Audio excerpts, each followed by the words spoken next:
Okay, so here's an example from chapter 17, again, where we are talking about audit sampling for the detail of balances. And again, we're not going to get into the real statistical ones, objectives 4 and 5.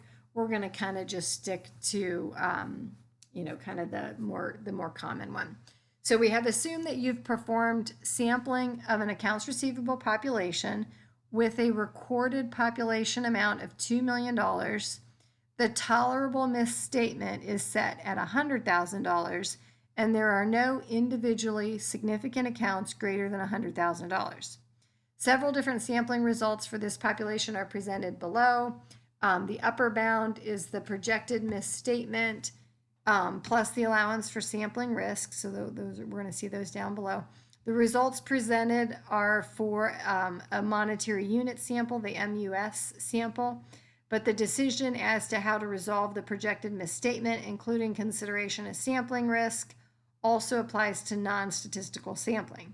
Differences in the sample size reflect differences in confidence levels and the expected misstatement used in designing the sample.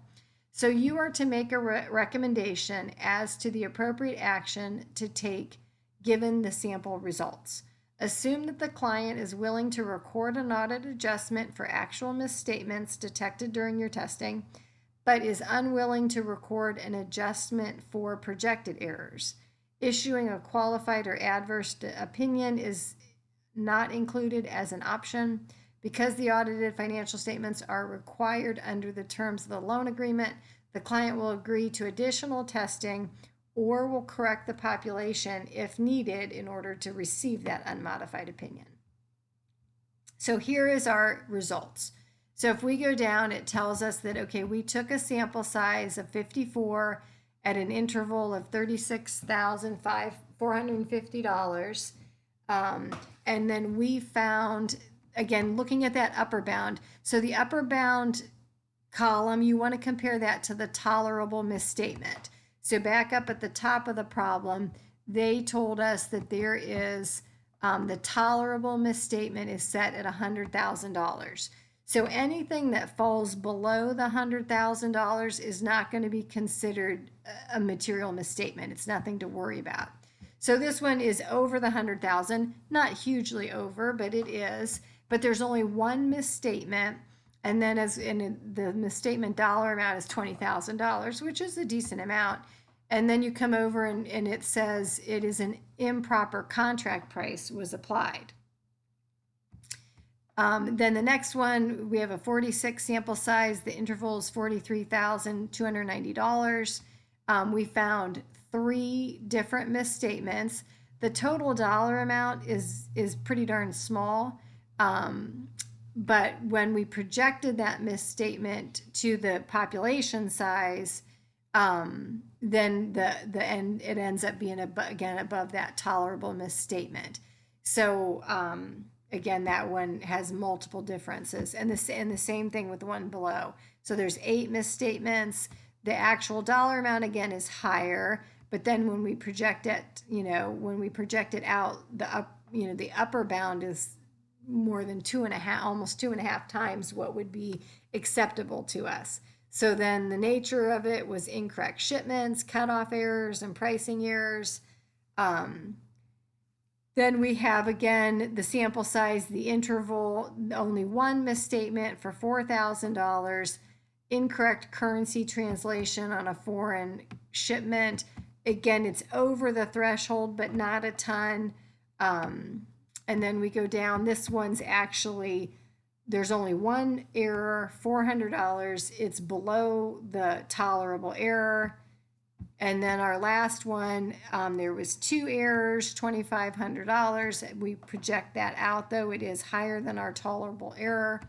And it had to do with a duplicate shipment and an incorrect price. So then what they want us to do is to go through these and then to say, well, what would we do? Do we consider it,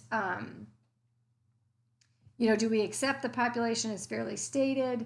Do we request that they record an adjustment? Do we expand our sample size? Do we request that they fix the population? or do we treat it as an anomaly, just an isolated occurrence that should not even be projected onto the population? So those are our choices. So as we go back to this first one, it's $20,000 and it's one mistake. But again, because when we apply it out, when we project it out to the whole population, it is over our tolerable error. So we're going to ask that they record the adjustment, that they correct it, which would be reasonable to do, because again, it was an incorrect contract price. Then for the next one, we found various errors. We're going to increase our sample size. So again, it isn't a huge amount when you look at the total, but because you don't know, is it something systemic? Is it all throughout there? So, I mean, before we take this sample and say it's representative of the population as a whole, we want to do some more testing. So we're going to expand that sample size and do some more testing. This one, again, is a high difference. It's almost 2.5 times what we're tolerating. 8 different mistakes that we found, and kind of a variety of different issues. So we're going to ask the client to fix the population. If they want that unmodified report, they're going to have to fix the population of data. And then once they fix the population, then we would re-audit it to make sure that everything was done correctly. Okay, then the fourth one, it's like a one-time deal. So, I mean, it was one error. It's not that high of a dollar amount, and it has to do with foreign currency translations. And so we're going to consider that an anomaly and not apply it to the population and not really consider it. This next one is actually below our tolerable level. So again, we're not going to consider that. We're not going to apply that to the population.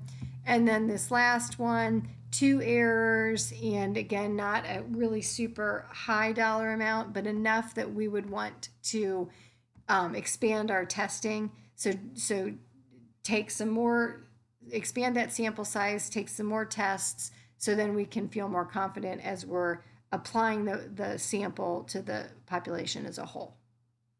All right, so that is our example of audit sampling for the test of detail.